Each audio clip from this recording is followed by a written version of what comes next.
As our nation marks the 20th anniversary of the terrorist attacks of September 11th, 2001, we must never forget the 2,977 innocent men, women, and children who died that day.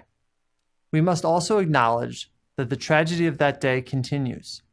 20 years later, tens of thousands of responders and survivors are sick or have died as a result of physical health conditions contracted because of their exposure on 9/11 or during the rescue, recovery, and cleanup efforts that followed. Certainly, this is a tragedy that continues to impact our Justice Department family.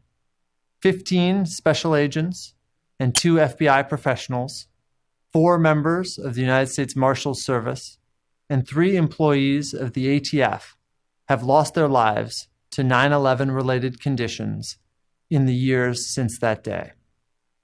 And it is with all of this in mind that the Department of Justice is proud to continue its important work to make sure that all those who continue to suffer as a result of 9/11 are remembered, honored, and supported.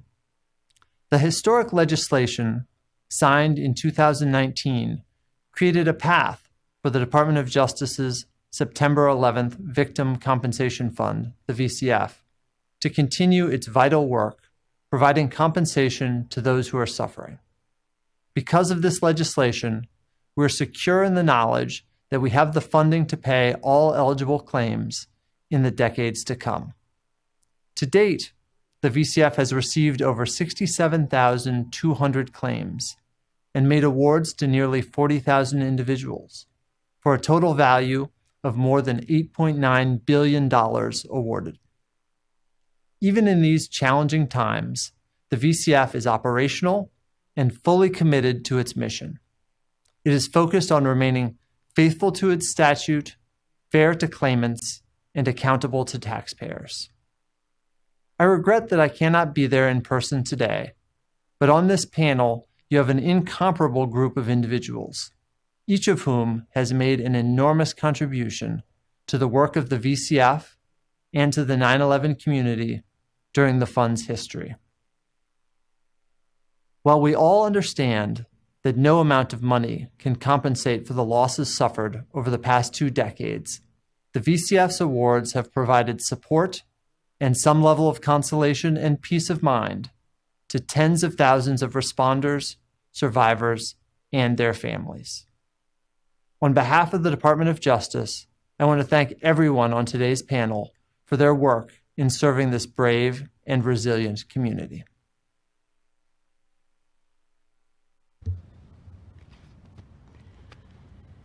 Thank you, Brian, for that powerful message, and to DOJ leadership for continuing to support the important work of this program over the years.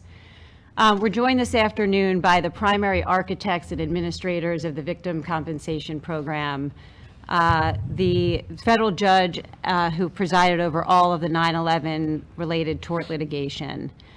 Each of them has played a critical role in the success of the VCF, an unprecedented program that has endured under their stewardship, marked by compassion and careful consideration of every claim and every issue before them. It is such a privilege to share the stage with these distinguished panelists. In the interest of time, I refer you to the program for a complete bio for each of our panelists. Listing their accomplishments would take us well over the allotted time we have this afternoon. But as way of a brief introduction, we have with us the Honorable Alvin Hellerstein, the District Court Judge in the Southern District of New York, who masterfully managed all wrongful death cases brought by families of those who were killed in the attacks and personal injury claims brought by responders who participated in the rescue, recovery, and cleanup efforts.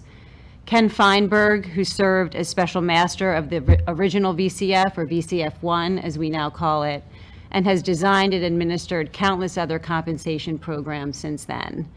Camille Biros, who served as Director of Claims Administration in VCF-1 and has likewise designed and run a number of compensation programs for victims of other tragedies. Rupa Bhattacharyya, the current Special Master of the VCF, who came from the Justice Department, where she managed 2 compensation programs housed in that department. And Stefanie Langsam, the Deputy Special Master, who is in charge of all aspects of the VCF's operations. I'm Jordy Feldman, and I had the honor of working alongside each of these panelists. And it is so meaningful to me to reunite with them to commemorate this important but sobering milestone. I also want to recognize 2 other key players in the VCF's history who weren't able to join us today. Sheila Birnbaum, who served as Special Master between Ken and Rupa when the VCF reopened in 2011, and Debbie Greenspan, who served as Deputy Special Master in VCF 1 and VCF 2 for their significant contributions in serving the 9/11 community and in the success of this program. And we want to thank Mount Sinai for hosting this event and for the incredible work it and the other clinical centers of excellence have done in terms of research, monitoring, and treatment of responders and survivors over the last 20 years. And to Ben Shavat of 9/11 Health Watch for his tireless work behind the scenes on behalf of the 9/11 community. The VCF is now known as a resounding success, but its success was hardly a foregone conclusion when it was first established in 2001 or when it reopened in 2011. There was no blueprint or roadmap to guide our panelists through what was uncharted and challenging territory. But they designed a process that was and is to this day effective and empathetic, and that has evolved to meet the changing needs of the 9/11 community. Through each iteration, the VCF has embraced its unique role, not only to provide some financial relief to those suffering from 9/11, but also to provide a confidential forum for victims and family members to share their stories and to be recognized for what they've been through and the toll it's taken on them. I can tell you firsthand, having worked in the VCF through each iteration and meeting many victims and family members over the years, that the 9/11 community is one of extraordinary resilience and self-sacrifice, and that no one was better suited to serve them and take on this important work than the people sitting around this table today. Before we dive in, I just have one housekeeping note, which is that we will not be taking questions from the live stream audience, but we do appreciate that so many of you have tuned in, and I can assure you we'll be covering a lot of ground and that you're in for a lively discussion about the evolution and impact of the VCF. So, Ken, I thought we'd start with you. Okay. The original legislation that established the VCF was passed just 11 days after the attacks. Can you talk a little bit about the objectives of the legislation and the framework you were given as Special Master? Yeah, the statute was an attempt to incentivize victims, those who lost loved ones on the planes, the World Trade Center, the Pentagon, those who were physically injured, according to the statute. The whole program was stopgap, emergency, overnight, no hearings, no extended debate. And the entire program was designed to voluntarily incentivize claimants to bypass the courts and come into the VCF. You didn't have to, and if you wanted to go and litigate, go to Judge Hellerstein in the Southern District, wherever you were in the United States, that was the forum by statute, and litigate. And the goal of the fund from the very beginning was to make it an empathetic, voluntary alternative to litigating your cases in the courtroom. And what was the framework you were given as Special Master?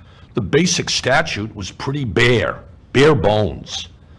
No real statutory language about how to implement the program. We had to develop rules and regulations. Thank goodness Camille Biros, to my right, was around to do that. And the state tort law governed the calculations or the methodology to be used. You couldn't make up a methodology out of whole cloth. But very important in the statute, Congress, in its infinite wisdom, had a clause that said at the end of the day, here's the framework, but the special master appointed by the Attorney General shall have discretion as needed to try and create good, sound, acceptable, and credible eligibility requirements, methodology for calculating damage, proof requirements to buttress your claim, due process considerations to make sure that families and injured victims felt that they were treated fairly or according to due process. A lot of that basic structure in the statute was left to the special master. And Camille, what were some of the challenges that you faced in VCF1? Some of the immediate challenges were to work and coordinate with the Department of Justice to set up this program in record time. If you recall, the law was passed, I believe it was September 22nd, and signed by the President October 22nd. We had a program up and running in December of that year, including some claims sites where individuals could go to find out more about the program. So the coordination, the speed, and also compiling the lists of the known victims was really challenging. And what about outreach efforts? Did you find that some families or victims who suffered physical injuries in the immediate aftermath were reluctant to participate? I think a number of people were reluctant to participate at first, and I put the blame on that for not the short amount of time we had to educate the public. I mean, we did the best we could in media, notice, claim sites, individual mailings to individuals that we believed to be potential victims. So it was difficult because everything happened so quickly, and people wanted to know more about the program before they agreed to participate. Well, let me just add to that. There were really, in terms of outreach, there were really, I think, 3 people who helped assure that outreach would be not only considered, but would be carefully evaluated and that decisions would be made to come into the fund. First, the Attorney General of the United States. John Ashcroft, I'll always be in his debt for the role he played in giving credibility to the fund, supporting the fund, and urging everyone out there to take advantage of the fund. And the Attorney General at the time, and in the subsequent months and years, backed up the fund 100%. And I'll always be grateful to the Attorney General. Second, I must say the lawyers around the country stood up and as a group promoted the fund and promoted it on a pro bono basis. The legal profession may get criticized occasionally, but let me say my own personal view, and I think that of Camille as well. Without the lawyers' support, that outreach effort would have never been as efficient and effective as it proved to be.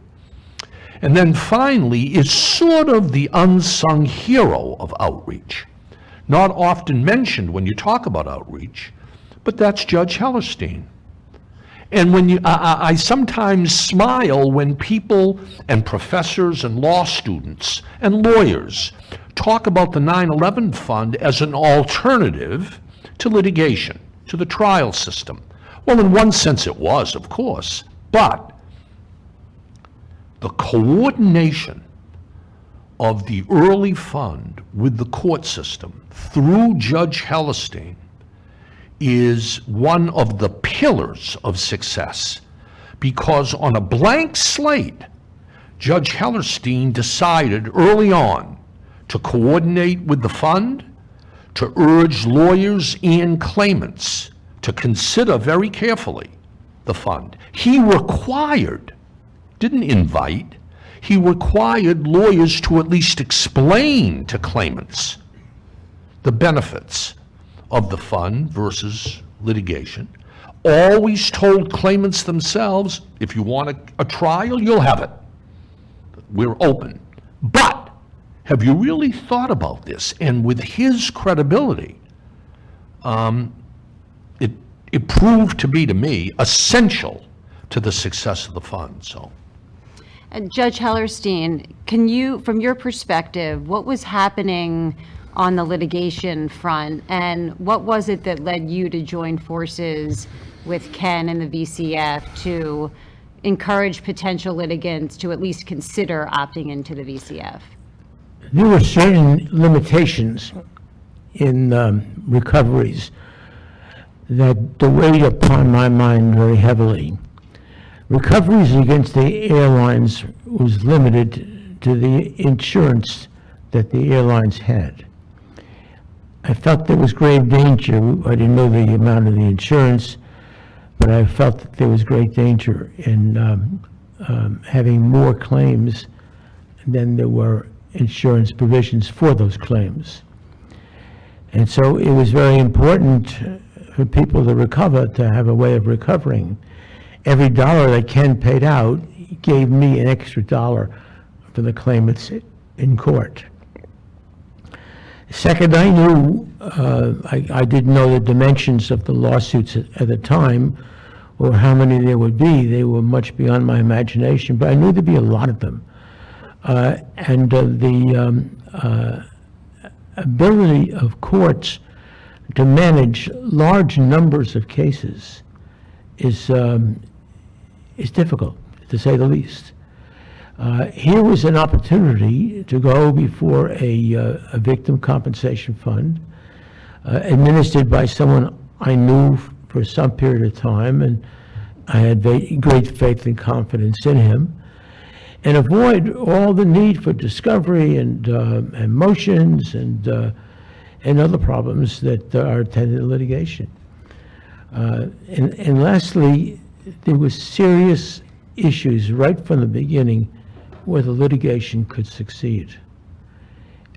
And I felt it was very important for the nation that the litigants have their day, have their ability to make a claim, and be compensated.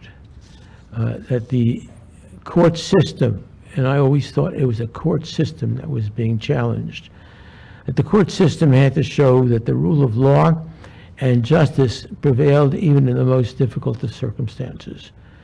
The Victim Compensation Fund was my key to make that work.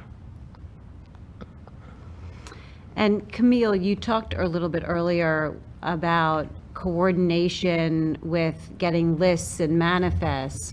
What were those outreach efforts like with different government organizations, agencies, entities, airlines, private employers? What was the importance of that collaboration, and what did it look like? Well, all of the above. The first list that we received was from the New York Police Department. And when I say list, sometimes names, sometimes addresses, most times not, and very little information. So information from NYPD, information from the FBI, whatever information we could get that was sent over to the Justice Department. So we had bits and pieces of what we thought would ultimately be a list at least to start from. And did those agencies partner with you to try to do outreach among their communities? Oh, I think definitely. They're certainly in New York, for sure. And, we did a significant amount of media notices. And our website, our claims offices, and ultimately we mailed packets of information to quite a number of people, whether or not at the end of the day they were families of victims. And moving past the outreach effort, to the extent that those claimants or victims end up participating in the program, what kind of interplay did you have with those different agencies at the FDNY, NYPD, in terms of obtaining information that might help support their claim for compensation? Well, it was very important, and we had a lot of interaction with them.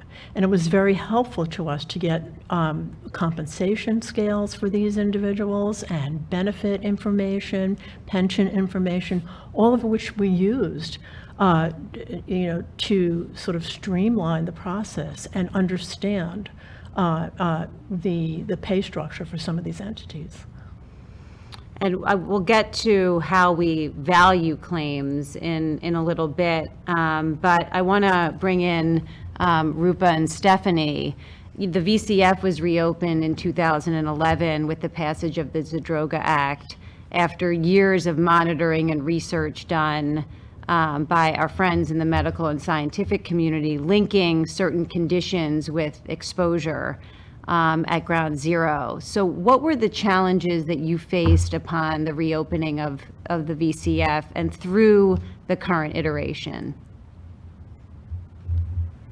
So Stefanie is going to have all of the interesting answers here because she was there for all of it.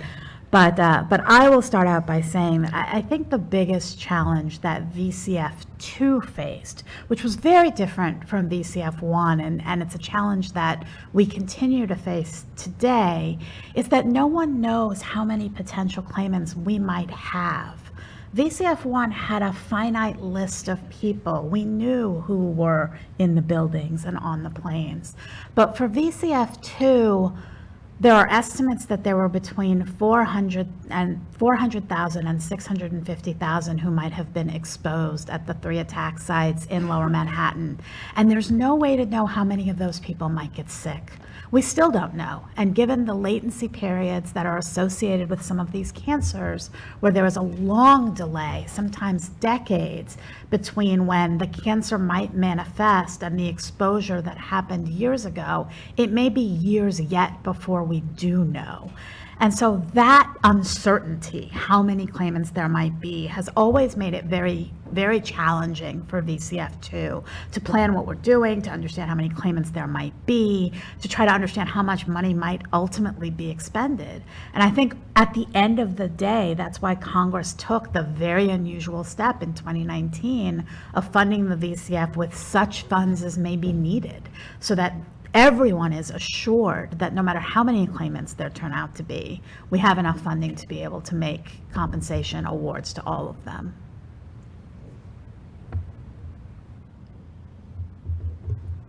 Hi. Thanks, Rupa. So it is interesting, Camille, hearing you talk about speed and coordination, because we had some of those same challenges when the VCF reopened in 2011, right? We had limited time to get the regulations drafted and published. We had limited time to set up a helpline and a website and messaging, and we had the same challenge of getting the word out about the messaging and about the facts of the fund, so that correct information was getting out and that we were reaching the individuals who were potentially eligible. And as Rupa said, not only were there questions around how many there were, but where do we find them and how do we find them, given that 10 years had passed and many people had moved on. But perhaps the biggest challenge initially was that we were short-term and we had limited funding. So everything we did from the beginning was done with that in mind, including decisions about our claim system or our staffing or our office space, because every dollar we spent was a dollar that came out of the same bucket of money to pay claims. And so our team was very focused on conserving those funds in order to be able to pay claims. And we had the additional challenge of having to prorate the awards. So again, we're in this situation where we are trying to predict how many people will file claims, how many people will have a subsequent claim because they have a new condition or they have a new loss. And so given these factors, how do you calculate what the right prorated amount is that doesn't exceed the available funding? So these were all these were all big challenges in getting set up and running with a claim form and a process that claimants could understand quickly and in a way that, that we could actually deliver on it. And unlike in VCF1, where there was an unlimited appropriation and a fairly limited, just relatively speaking, claimant population, you then had a significantly expanded claimant population and limited funding, and it significantly expanded eligibility criteria, right? Because in VCF1, the injury claims were very circumscribed. They were meant to be those who suffered traumatic injuries, burns, broken bones running out of buildings in the immediate aftermath of the attacks, as opposed to the expanded criteria that opened it up for anyone in a far greater geographical zone and temporal period, right? Yeah, that's right. In VCF2 is a much, much broader program eligibility-wise than VCF1. Sorry.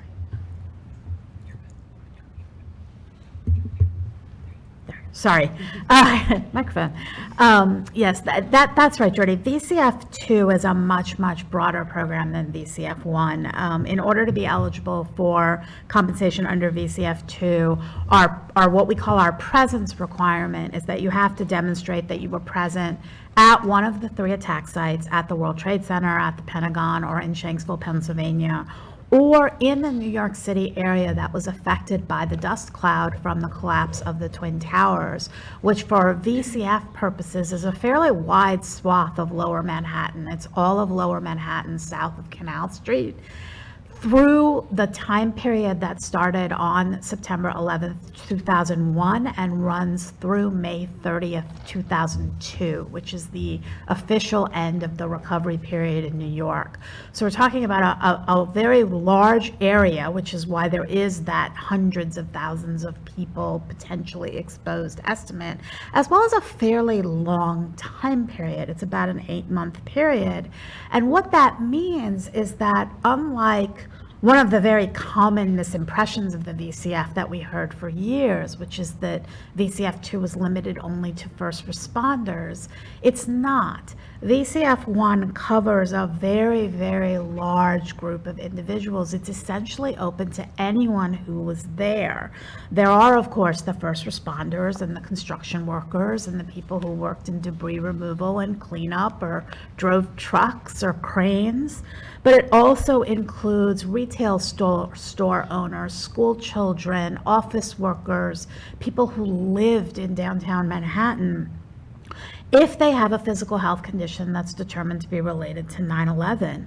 And so it becomes a much broader pool of people that we have to deal with. When you started the fund, did you encompass all these different people, or did this grow organically? I make this point because when you started, I had finished settling probably 11,000 claims. And they were claims of everyone who had some manifestation of an injury. So it was not known how many people would be coming into Victims' Compensation Fund too. And there could be very few. Yeah, that's exactly right. We didn't know, and Congress, when it set up the Zadroga Act, which is what created both the VCF and what is now the World Trade Center Health Program. It's a statute of limitations issue. People who did not file in time, they come into the lawsuit, were now given another chance. That's exactly right. They were given another chance to come into the fund, and the statute made it clear that people who did settle in those early lawsuits before the fund existed would also have the opportunity to come into the fund so long as we offset those lawsuit settlements. So it was a second bite at the apple, even for the people who litigated when Congress passed the Zadroga Act, and it gave people the opportunity, because Congress was concerned, reasonably so, that the litigation didn't capture, because of many of the limitations you spoke about, Judge Hellerstein, the litigation didn't capture the extent of the injuries and wouldn't be able to capture injuries that might develop later. Now, of course, at that time, as Stefanie mentioned, it was a very limited time period fund. We were originally supposed to close in 2016. We were then extended until 2020. Now, we will be around until 2090, which essentially means that anyone who was alive at the time of the 9/11 attacks and gets sick, suffers a loss, suffers a different loss, will be able to come in and be compensated for that loss in the fund. It's a very broad scope. Also, I think it's very important when you talk about the differences between VCF 1 and 2. I mean, this legitimate discussion of eligibility and not knowing the number of people and causation. I must say the big difference for me in watching VCF 1 and 2 was the environment in which VCF 1 was created and how we pushed it through and how we processed claims when the country as a whole was apolitical and very supportive of this program. It was a patriotic reaction to a horrible historical event. And I must say that although Camille and the team confronted very angry claimants and people who felt that life is unfair and this was a cover-up, and we had to deal with that. But the public reaction during the life of the program in terms of no red state, blue state, liberal, conservative, Democrat, Republican, it was really, we benefited, I think, tremendously from public support. And when you had Judge Hellerstein guarding our back by telling individual claimants, now wait a minute, give them a chance. Let's see what they'll do. File the claim. You don't have to accept it. Give them a chance. File it. In the early stages, there were relatively few claimants. That's right. They came in at the end. They came in, over half the claimants came in, I think, the last 5 months of a 33-month program. But you can't really discuss VCF 1 and 2 without at least recognizing the political and cultural reaction of the country to the creation of this very unique, unprecedented program. I think that helped us. And time has definitely passed, but the support for the VCF remains tremendously strong. When we were reauthorized in 2019 with our permanent funding, it was an overwhelmingly bipartisan positive vote in both houses of Congress. And so there remains a very strong groundswell of legislative and public support for the work that the VCF does, which we're tremendously grateful for. And when you talk about determining eligibility and causation, how is that determination made? Is that something made within the VCF, or is that something that your counterparts at the World Trade Center Health Program determine and you give deference to?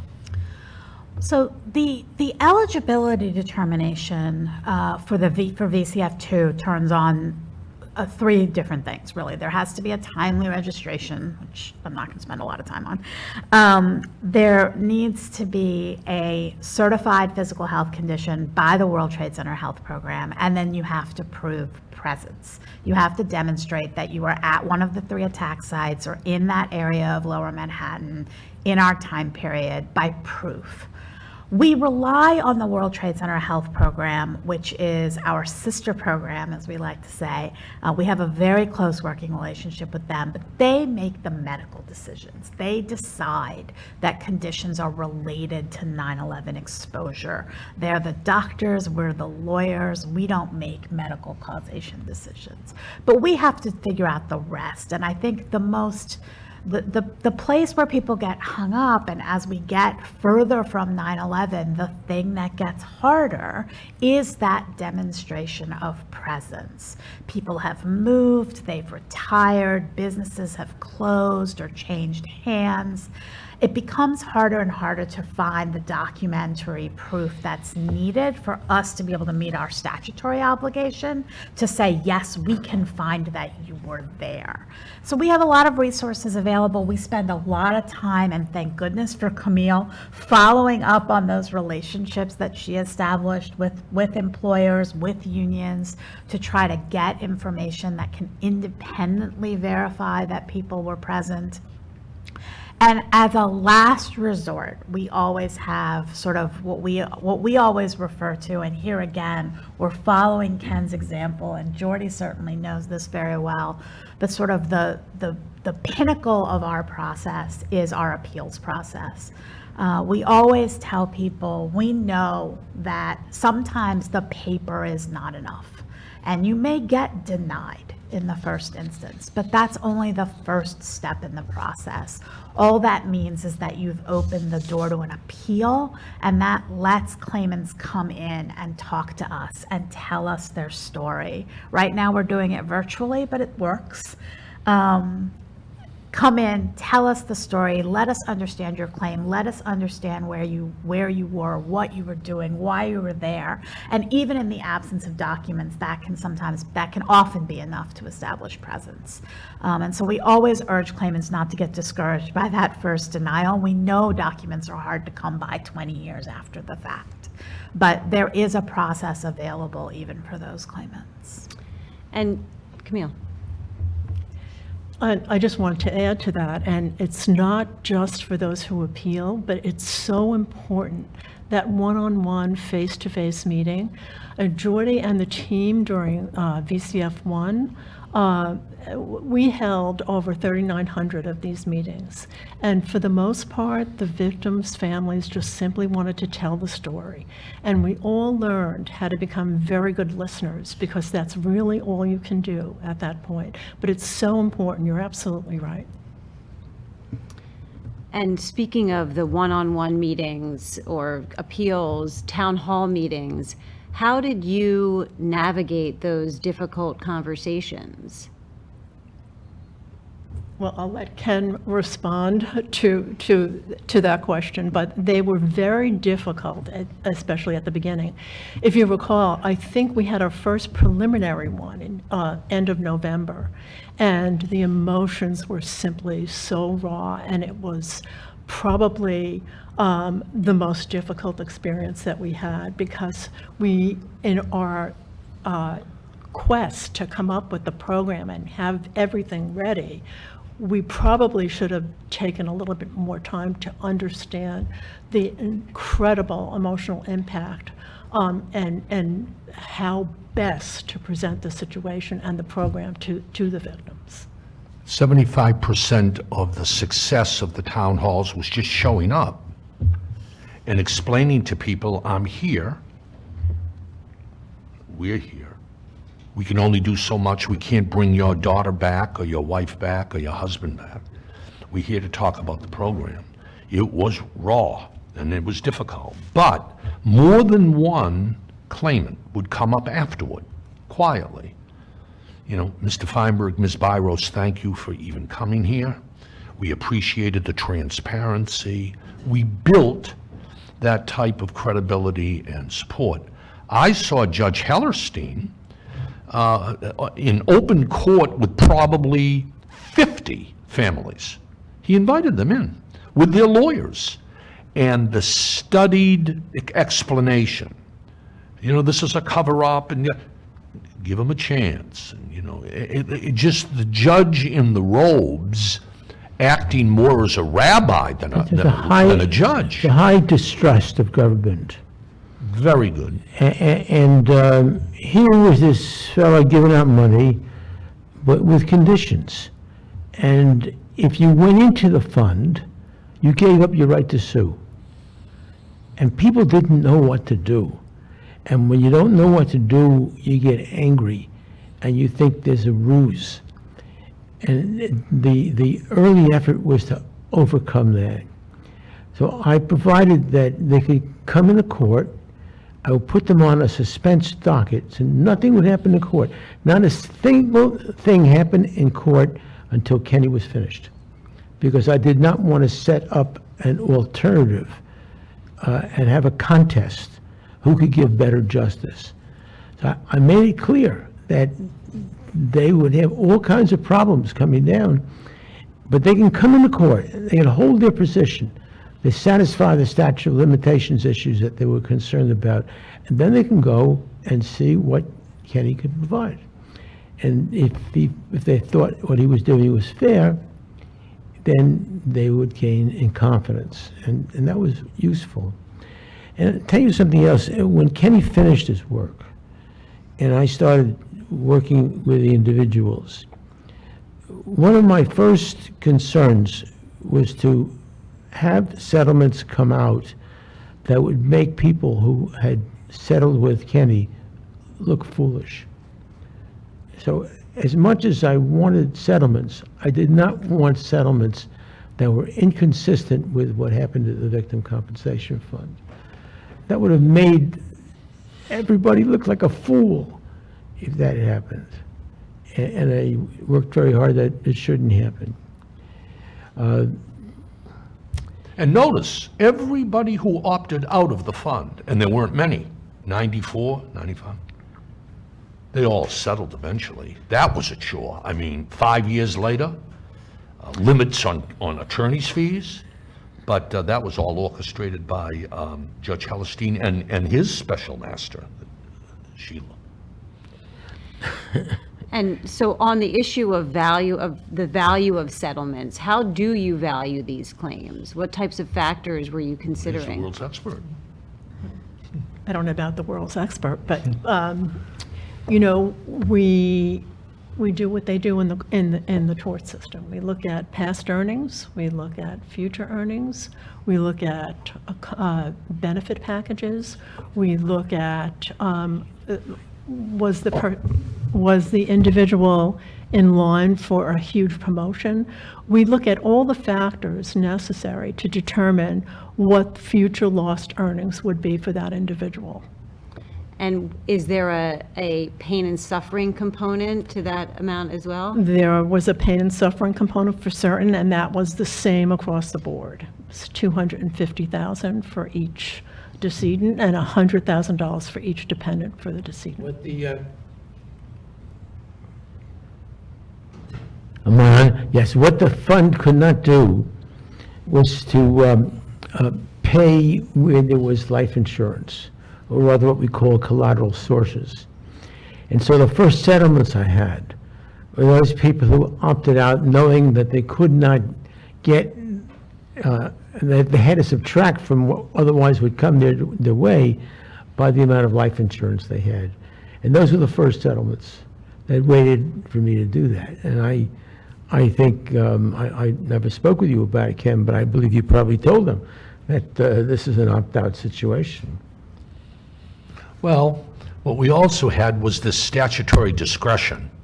And if we could adjust somehow the calculation in order to net out the cost of life insurance, we managed to keep a good many people, claimants, in the program. But the judge is right. There were some people on Cantor Fitzgerald or wherever that might have had, $20 million worth of life. Well, I can't, in my discretion, I can't adjust those numbers in a range that would be acceptable. And those were some of the few that opted out and went to the court. And on the opposite side of the equation, you're talking about an offset to the value of the award. The income level there was a presumptive cap in VCF1, right? So that there was a more equitable distribution of funds in terms of the population that was affected. Be careful about that phrase, a presumptive cap. Some people, plaintiffs, ran to the court. And Judge Hellerstein quickly, everything's relative, but quickly, summarily, dismissed the claim that we were going beyond the statute by imposing a presumptive. Summarily by a 50-page decision. So, yeah, Second Circuit, almost on the day of argument, affirmed Judge Hellerstein because of the discretionary language in the statute. But Camille's right. I mean, the calculations were both individualistic and on pain and suffering, uniform, the formula. And that helped us, I think. And what about in VCF2, where you have tens of thousands of claimants? How do you value, is it similar to like a carryover from VCF1? It's funny that you asked that question, because when I was thinking about when I was thinking about how we value these claims, it occurred to me that it actually got a lot harder, and I'm not sure how Ken managed it when our funding became unlimited. When the funding was limited, it was easier in some ways to say, we know that we have to prioritize the claimants who are the sickest, the claimants who have the most debilitating conditions, the claimants who have passed away, and we have to protect their families. And it was easier to say, we can figure out a rational way to divide up this limited funding so that the people who are the sickest, the people who are the most debilitated, the families of those who have died get the most, and then we do the best we can to allocate what's left. When the funding becomes unlimited, it becomes a much, much harder proposition to figure out where those limitations are. And, my staff, me, we're faced with a large number of claimants who are extremely sympathetic, who are clearly suffering. We want to give them whatever we can, but we know that there are limitations. We are responsible to the U.S. taxpayer who provides the funding. And what I always say to my staff is, what Congress giveth, Congress can taketh away. And so if we don't operate in a way that is responsible, if we don't follow the path that was laid out for us by Ken and by Camille, with formulas that Congress understood and blessed, then we stand to have our hands tied later on down the road. And so we know we have that approach that we can take and follow. The one thing I do always say, though, is that consistency is not my touchstone. The most consistent thing to do would be to give everybody the same amount of money, call it done, and wipe our hands, right? But that's not what Congress wanted us to do. Congress specifically told us to consider the individual circumstances of each claimant. They specifically told us to prioritize the claimants with the most debilitating condition. They gave us that discretion that Ken talked about to make judgments and to make distinctions that made sense between claimants. And so we really have to honor that. And the way we do that are with those guiding principles that Assistant Attorney General Boynton mentioned at the top of the program. We want to operate in a way that's fair to our claimants, that's faithful to our statute, and that's accountable to the U.S. taxpayer. And I think if we can do that with every single claim that we value and with every single policy that we've set, then we've done the job that we're supposed to be doing.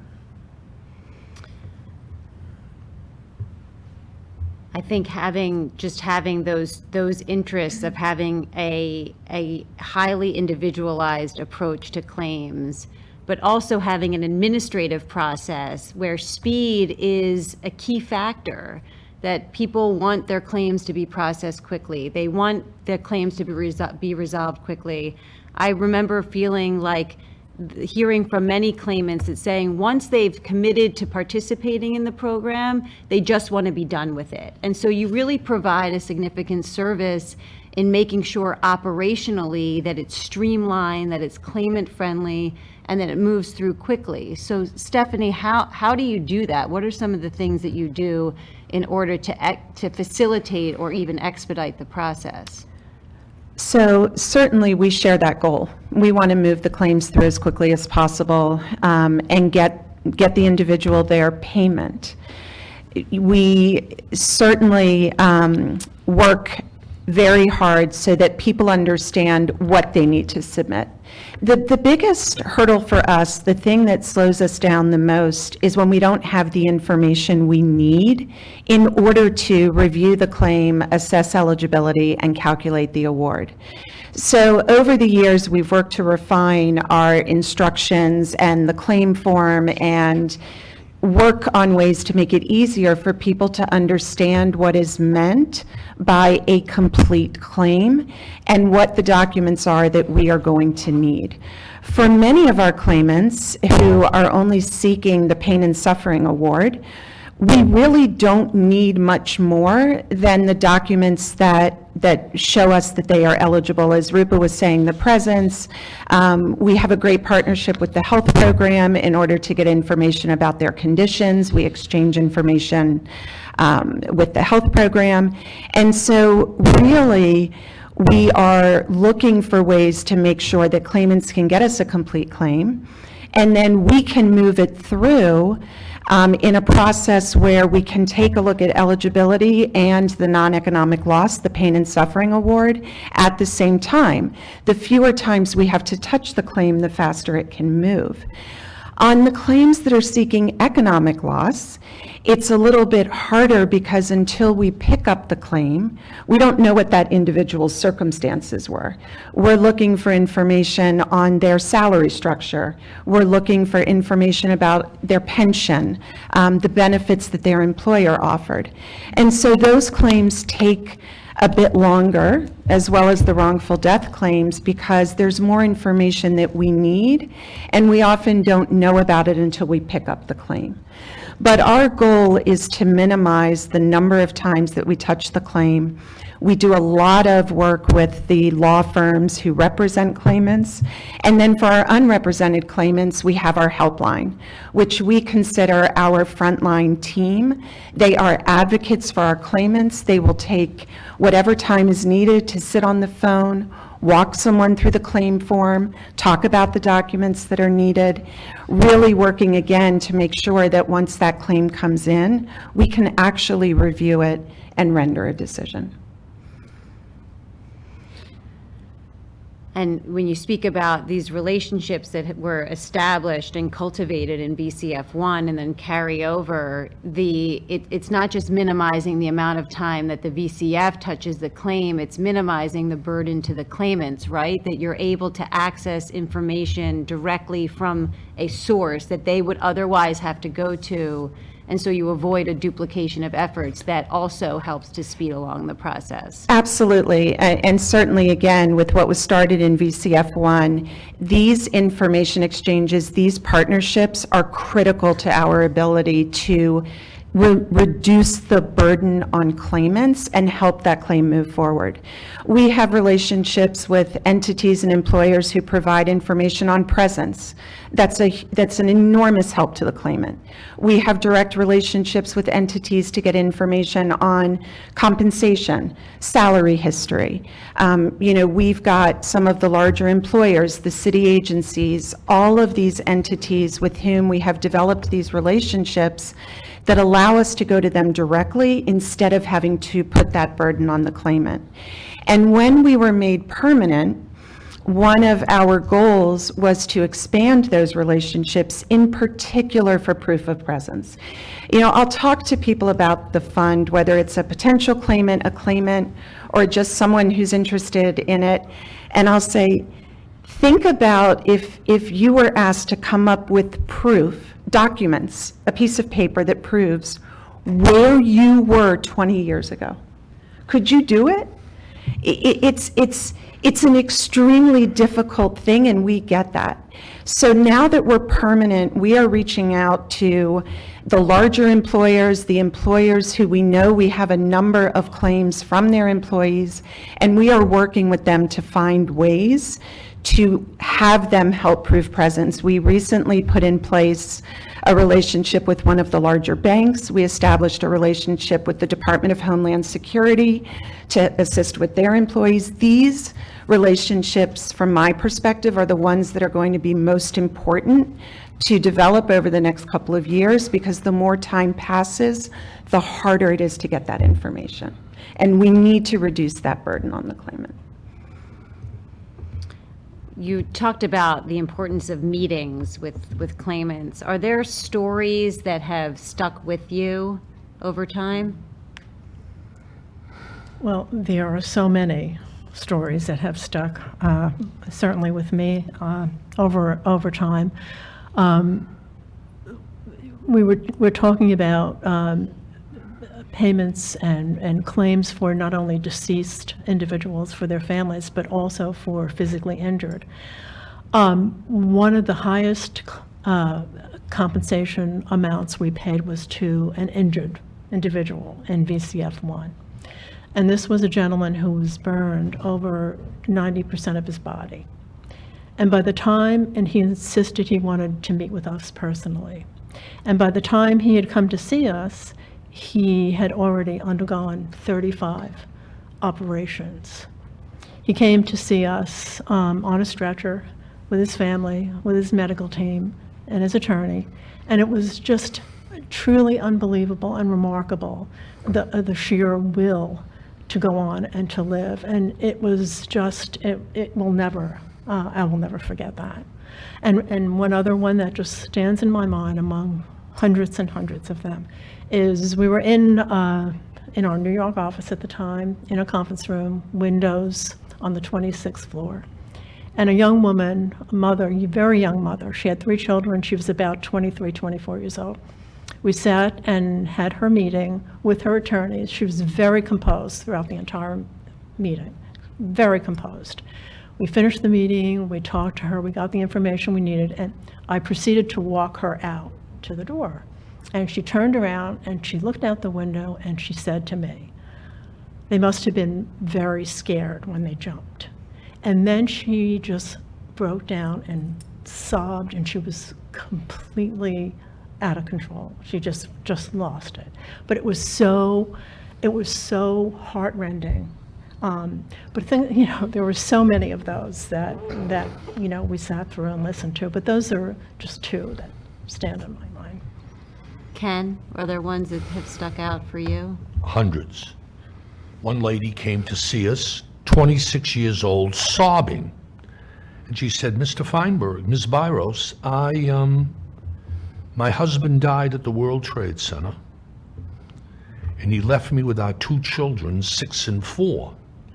Now, under the fund, I'm going to receive $2.2 million. I want it in 30 days. I said to her, this is Treasury taxpayer money. It may take 60 days or 90 days. Why do you need the money in 30 days? She said, why? I'll tell you why. I have terminal cancer. I have 10 weeks to live.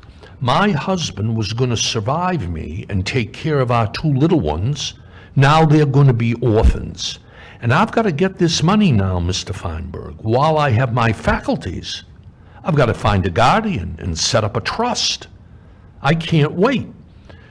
Well, Camille called down to the Treasury Department. We rushed the check through. She got it, and 8 weeks later, she died. I say all the time that the toughest part of my involvement in the 9/11 fund had nothing really to do with the calculation of individual awards. It was the emotion. As Camille says, the program was established so quick after 9/11. Raw emotion. And a law degree was a wash. I would have been better off with a divinity degree or a degree in psychiatry, because the emotional overhang of what we went through was the real challenge. And there are stories after stories like this. I mean, Jordy's opened up a whole volume of stories we could tell. Do either of you have stories you want to share? Certainly, and before I get into the stories, Ken, talking about this example, I should have said in my last answer also that one of the things that our team is most proud about is our expedite claim process. So we hear stories every day from those who are terminally ill or facing significant financial hardship such as eviction or foreclosure. And we are very proud of the process that we've developed that allows us to take that claim from start to finish in as little as 1 month, including going back to the importance of partnership with our DOJ budget office, partnership with the Department of Treasury, that a claim that is expedited at every single stage of the process. And our team has received notes over the years from the families of those whose claims were expedited. And as soon as they found out that the award had been paid, their loved one passed. And so our team takes great pride in that. And it is a process that unfortunately we need, and it is becoming more of a need, but is a really important part of our program. There are, as Ken and Camille said, there are a lot of stories. The stories that have struck me the most in this iteration of the VCF are what I refer to as the unexpected VCF1 to VCF2 stories. So we did expect to see some claims from individuals who had claims in VCF1. So those who were injured, who perhaps their injury has gotten worse, perhaps they're now disabled, and so they have lost income where they didn't have it before. And our statute allows for certain VCF1 claimants to come into VCF2. What I did not expect, what our team did not expect, are families that had tragedy on that day, lost sons, daughters, husbands, wives, and then the family, through no fault of their own, went and spent 30 days cleaning out the son's apartment in Lower Manhattan. Or the family went down to the site to search for their loved ones and stayed there for a week. And those families are now have members who are sick and in some cases have passed away. And it's not just one, it's not just two. These are showing up on a regular basis where they were down there either because they lived there or their loved one was lost that day. They were exposed and they are now sick themselves. Families with 3 or 4 or 5 members who this suffering continues. And they did what any parent would do or any sibling would do at the time, and now they too are suffering. So you talk about all of these heartbreaking stories. How do all of you personally deal with hearing such stories of pain and loss? So for me, the stories that, there are so many stories, and many of them are heartbreaking and terrifying. But the ones that I always come back to are the ones that I find so inspiring, and I think that helps me deal with listening to them over again.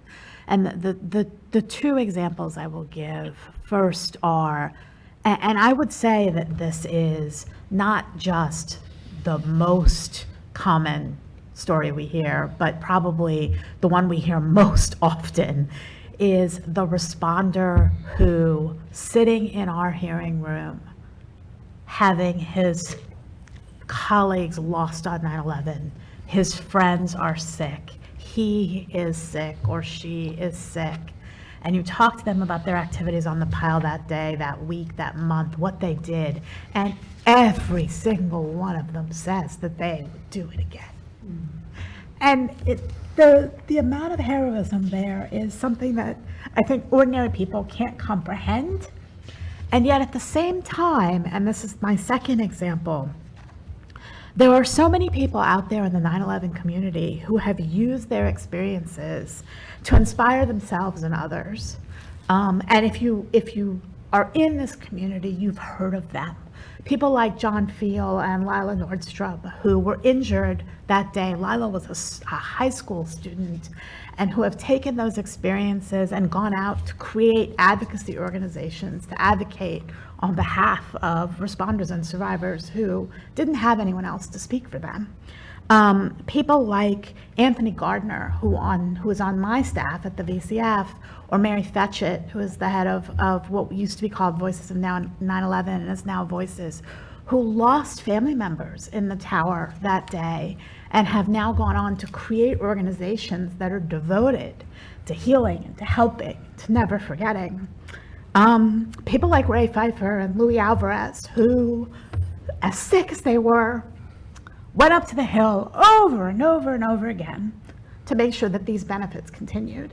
And I think those are the stories that help me keep going, because they teach us that even when the worst things happen, there are people who take strength from that and who make the world better, and we can help.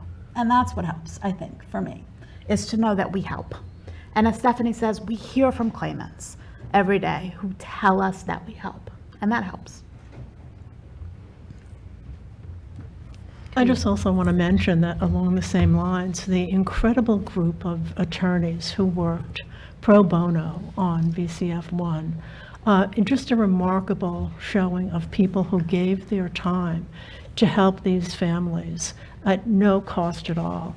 And I just want to mention, over 1,000 families utilize the services of these pro bono attorneys and trial lawyers' care. You were talking about the 2019 law that was passed that permanently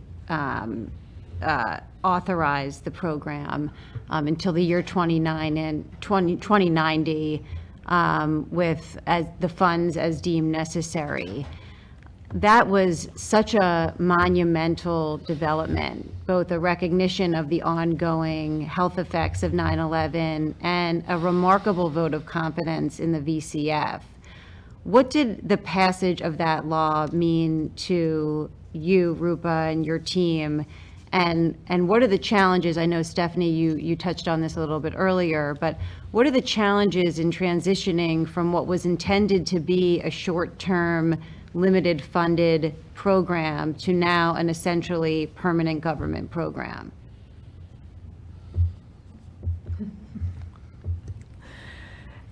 Certainly, I mean, Jordy, as you said, it was such a vote of confidence, and to know that we are a rarity, and the team in terms of being essentially permanent with unlimited funding. And it is a responsibility that our team takes very, very seriously. What it provided for us was this opportunity to start to think more strategically about the long term and really think about how to create a program that is sustainable for the next 70 years. What does that mean in terms of our procedures? What does that mean in terms of our claim system? You know, what does that mean in terms of our outreach activities, which now have a different twist to them than the original focus? And what does that mean in terms of getting the word out and making sure that people know we are here and we are here for them for the next 70 years. And if they were there, you know, we changed our message to essentially say, were you there? If you were there, you need to register with the VCF. It doesn't commit you to anything. It doesn't waive any legal rights. It simply preserves your right to file a claim in the future. Register even if you're not sick. We hope you never get sick. But if you do, you've at least taken that first step in the process. And so getting this word out to everybody who was there has become very important now that we are here and essentially permanent. And again, you know, kind of behind the scenes, figuring out the changes that will enable us to operate efficiently for the next 70 years. It's a completely different mindset. I know one of the misconceptions about the VCF, and Rupa, you touched on this earlier, was that it's limited to responders, that in fact, it's actually open to those who lived or worked downtown in the area. So how do you reach that population? And with the responders who, as you were mentioning, it's not in their DNA to ask for help. So, you know, their bodies have kind of betrayed them. They're used to being the ones who provide the assistance. And so how do you convince them that this help is not just available to them, but that they should access it for their families? So I really think that that's the key. And we heard this in the early days, particularly when we had limited funding. We heard it so often. I'm not as sick as the other guy, so you should pay the other guy and I'll sit over here and wait because there's not enough money to go around. Now that we have enough money to go around, I think that the key is the families. And because they are the ones who are going to be able to convince their loved one that coming into the program is the right thing to do, maybe not for them, but for their their financial security and their family's financial security. I also think, and this is why we value so much our partnership with the World Trade Center Health Program, because money is one thing, but healthcare is something else entirely. And having the World Trade Center Health Program out there, able to provide these responders and survivors with the medical care that they need, the monitoring, the early detection, the over time sort of watchfulness of people's conditions, that is what convinces people to sign up in the first instance. I am convinced is the health care. The compensation is secondary, but our partnership with the health program helps make that happen, because the social workers and the benefits counselors and the health program people talk about the VCF to their patients, but they come in the door for the medical care, as they should. Obviously, the VCF has changed over time somewhat, but I think has been rooted in the same principles that you developed early on. What do you think has made the program such a success then and now? I think what's made it a success is the evidence that it's worked. Success breeds success, and the credibility of the fund from day one, I think, has evolved to where consumers of the fund and the public recognize that the fund is credible, it's effective, it is non-adversarial, and I think that more than anything to me is you build on success. When there's a tragedy somewhere in the Boston Marathon bombings or the Pulse nightclub shootings, the fact that Camille and myself, the fact that we've done it before, results in a governor or a mayor or a Congress or whatever calling us and saying, that worked. We need something like that in Florida, or we need something like that in Boston, or we need something like that in Aurora, Colorado. And that's what I think is the building block. We provided a basis of success and credibility for the VCF to move forward and become permanent. Camille, anything to add? I would just add and reiterate what Ken said. It's just the speed with which you're able to come to some resolution is very important for families. And we found it not only in the 9/11 program, but with everything we've done thus far, all of the church programs that we're doing for sexual abuse. People just want to come to some conclusion and stop the process. So I think the speed with which you can get through the determination of a claim is so much different than a litigation process, and most victims want it to be over and done with. I mean, I think from my perspective, obviously there's a tremendous amount of credit that goes to Ken and Camille for setting up the original framework for the fund, for creating some of those relationships. But we would be entirely remiss if we did not credit the two who could not be here today, which is Sheila Birnbaum and Debbie Greenspan, who, when the Zadroga Act was passed in 2011, really took that ball to create an entirely new program of a scope that could not be foreseen at that time. They certainly did not know that 10 years later, there would be almost 70,000 claimants in our program. And yet they created the foundation for something. They established the relationships, they wrote regulations, they put together a program that we have been able to build on, even as we have ramped up to 70,000 claimants and counting. And so I regret that they can't be here today, but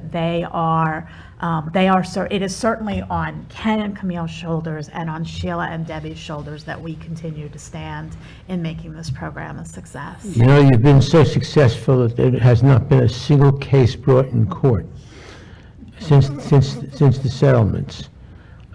People know that if they can go to one of you, they'll get redress quickly and efficiently and fairly, and so they don't bring lawsuits. And so, Judge Hellerstein, what do you think about the viability of this type of compensation program in other contexts, given this experience?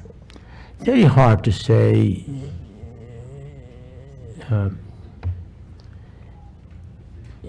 There are lots of tragedies that occur that don't meet up with a victims' compensation fund. There are very few people like Ken Feinberg to administer those funds and to combine an extraordinary marketing skill with abundant knowledge and fairness. I can't see that there's a replacement of the court system. In fact, it's the court system that really defines what kind of compensation will be given in administrative fashion.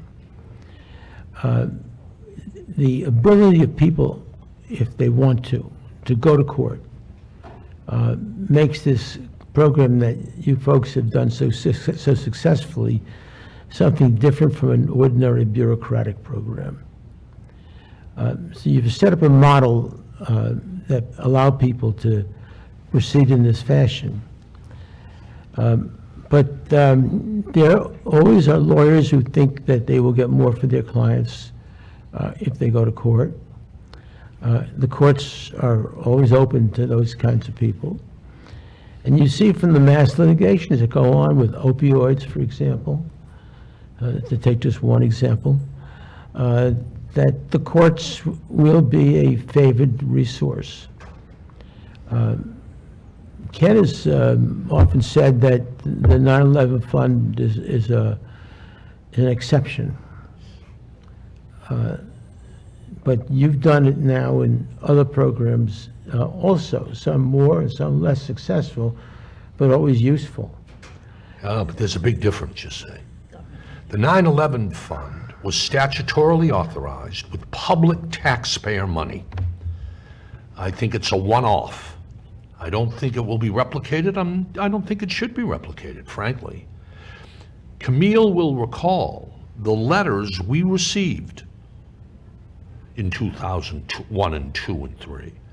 Mr. Feinberg, my son died in Oklahoma City, the Murrah bombing building, a domestic terrorist. Where's my check? Ms. Biros, I don't get it. My daughter died in the basement of the World Trade Center in the original 1993 attacks. Why aren't I eligible? And it wasn't just terrorism. Mr. Feinberg, explain to me. Last year, my wife saved 3 little girls from drowning in the Mississippi River, and then she drowned a heroine. Where's my check? It's not just that the court system is sacrosanct, which I think it is historically and with our heritage, but the idea that you'll set up special compensation just for these people, victims, innocent victims. Everybody else, fend for yourself, judge and jury. I don't think that sits well, you see. Now, I'll defend the 9/11 fund because I believe it was a justifiable response to an unprecedented American catastrophe. And also a trade-off for the limitation of liability. All of that. But I don't think you're going to, and I don't think you've seen a 9/11 fund with public money replicated since 2001. We've extended the program on grounds of fairness. We just had hurricane disasters. There was no 9/11 fund. Hurricanes, earthquakes, fires, forest fires, I just don't see it. But having said that, I will defend the 9/11 fund. I think it was sound public policy. I think the extension out of just basic fairness is justifiable. And it ought to be seen for what it is, as a precedent for nothing other than an example of how the American people come to the rescue of certain people in need. Well, it's just that you can't exaggerate it. you can't minimize it either. It is a precedent. It's there. God knows what may happen in the future. And we have this model. The others that you've worked on are privately funded. A company wants to avoid litigation against the company and so sets up this kind of a process. It's different. Well, that's one form. Then there are all of these funds, like the Boston Marathon, where private donations from around the country. One thing I've learned over the last 30 years, never underestimate the charitable impulse of the American people. It is astounding to me that in the Boston Marathon, in what, 60 days? 61 million. $61 million in private donations from people. Goes back to the Puritans, I think, and our New England heritage back in the 17th century. It's astounding. And there you probably couldn't have a private lawsuit. Oh, never underestimate lawyer creativity. That's true. Maybe, but I don't know. Putting aside the government funding piece of it, Ken and Camille and Rupa, you've all had experience with other compensation programs. How has the experience with the VCF compared to those other experiences? Much easier, the others. Much easier. I agree, much easier. And the primary reason why it was much easier is because the speed with which we had to put the program up and have it running and have forms ready and inform the public and have town hall meetings was just phenomenal. And that's what made that particular program so much more difficult. And just the sheer horror of it all. Well, you had no models to work on. I'm sorry? You had no models. No, right. The last time that the government did something like this was at the War of 1812. Right. It was a colossal failure. Correct. Correct. But you see, when you tie a program like 9/11 Fund to the tort system, I'll take the money, Ms. Biros, and I have to sign a release that I won't sue.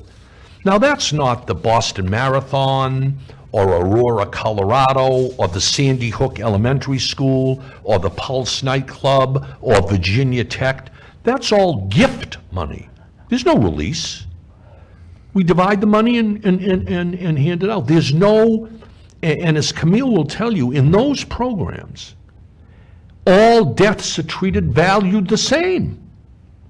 It's a gift. There's no calculation. We've got X million dollars to divide among this number of dead and this number of injured, and we simply divide up the money. And it works because you don't have the overhang of the tort system and a release. Instead, here's your share. Obviously, you're going to take it. It's free money. So, Ken, in 9/11, the Congress wanted to avoid litigation. They were afraid that litigation would bust up the whole aircraft system, airline system, and be a major blow to the United States. And so they had to set up some kind of a system that could compensate people and keep them away from the courts if they could. And if they go to courts, to put them into one judge in one court in one place so that there could be some form of rational treatment of all these cases. That's a unique situation. Yeah. Had there not been a clamor by the airlines to Congress, we need help, we need help, we need help, you would probably never had a victims' compensation fund. Probably not, although I must say, I agree with you. I must say, though, that in its zeal to set up a program that would be an alternative to airline litigation, Congress created a program that was so generous. I think there was a patriotic element in this. You can prevent people from suing the airlines without offering them, on average, $2 million for a death claim. So what would have happened, Ken, if you, instead of being the person you were, just say, well, these are people here, they're terrible stories, and you start giving out countless amounts of money, which you could have done. Did Congress contemplate something like that? Did Ashcroft contemplate something like that? I think, as Senator Kennedy told me at the time, make sure, Ken, that 10% of the people don't receive 90% of the taxpayers' money. And I think that initially, if we had been, as you say, callous or so generous that the Congress and the country, I think, would probably have recoiled at the notion that all of this money is being used to help folks. We exercised our discretion in a political way, I think, that resulted in national acceptance of the program. And that was the key. And the problem that was caused by that was that people felt there was a discrimination as between people entitled to receive more money and people who would receive just money. And Ken made a representation in court that, oh, we treat everyone alike, when there's a good argument to say that if you were rich and part of the 10% or 2%, you're not going to get as much money as the others. We exercised our discretion to bring down the top and bring up the bottom.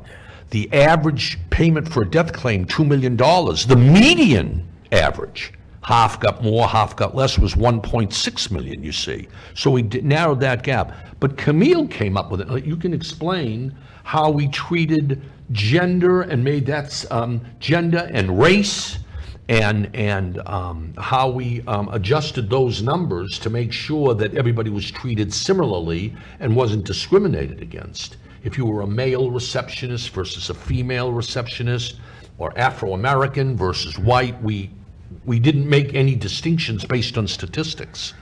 No, we certainly didn't. And one of the other things we did, which we're very proud of, is we convinced just about all of the families who lost someone in a same-sex relationship. There were certain states that didn't recognize that type of relationship, and we were able to convince most of the families to allocate a proportion of the settlement amount to that same-sex partner. The other, and one more point, another thing we're very, very proud of is our ability to bring in the 11 undocumented families and have them receive compensation. It took a lot of work, and with the help of some fine lawyers who helped them pro bono to bring them into the program and confirm with the INS that they wouldn't be deported. So those are two other aspects of the program which I think made it incredibly successful. Rupa? So I definitely agree with Ken and with Judge Hellerstein that I think the 9/11 program is unique. It's unique in two ways, both of which I think have been discussed. The first is that it is federal funding, and that's rare.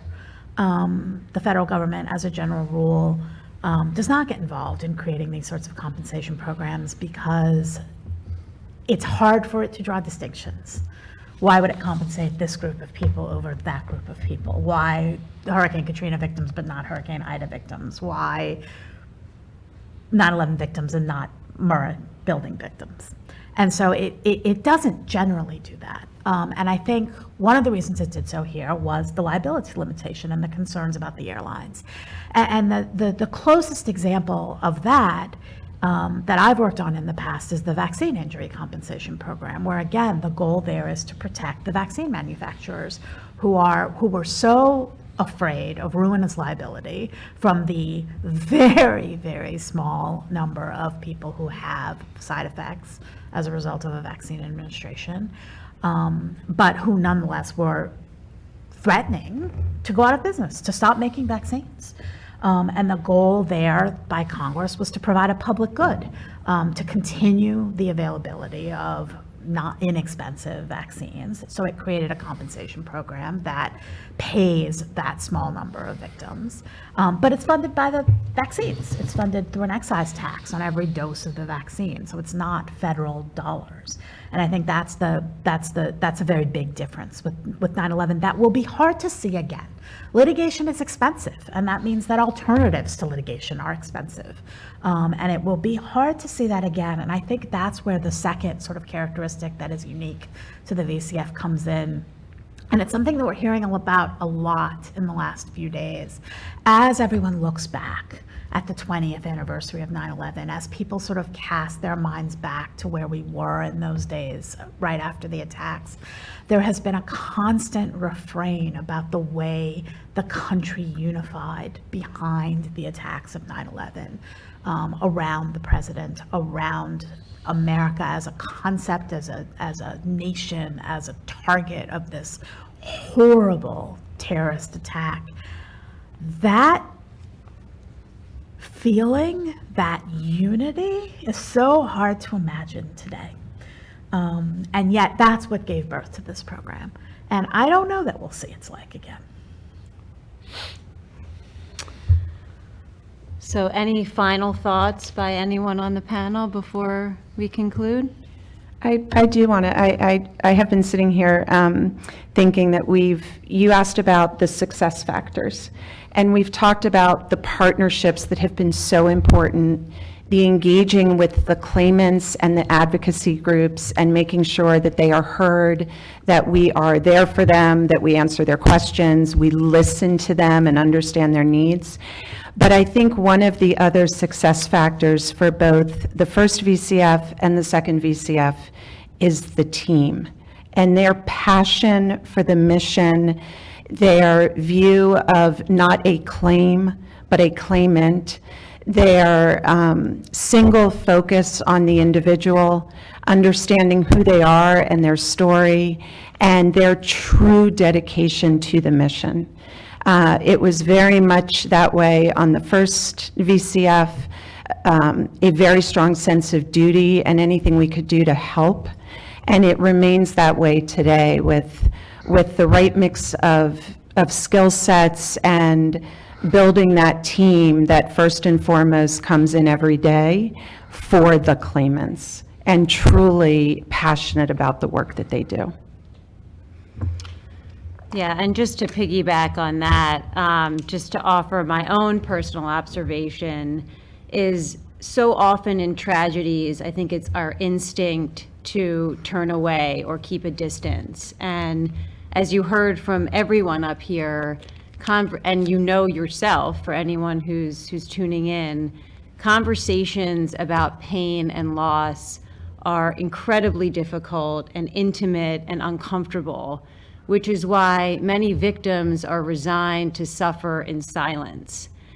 And I think one of the defining parts of the VCF's response to 9/11, as Camille and Ken and all of you have spoken about, is that everyone on this panel acknowledged that discomfort and rolled up their sleeves anyway and offered victims a chance to be seen and heard and genuinely care about their lives and not just their losses. So to me, the fact that tens of thousands of victims have entrusted their stories to the VCF is such a testament to each of you and your integrity and compassion and the important work that you do. So thank you so much for your service to the VCF and the 9/11 community and for participating on this panel. Thank you. Thank you.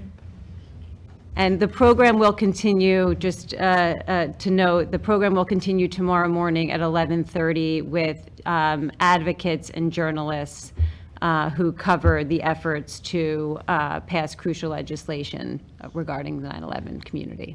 Thank you.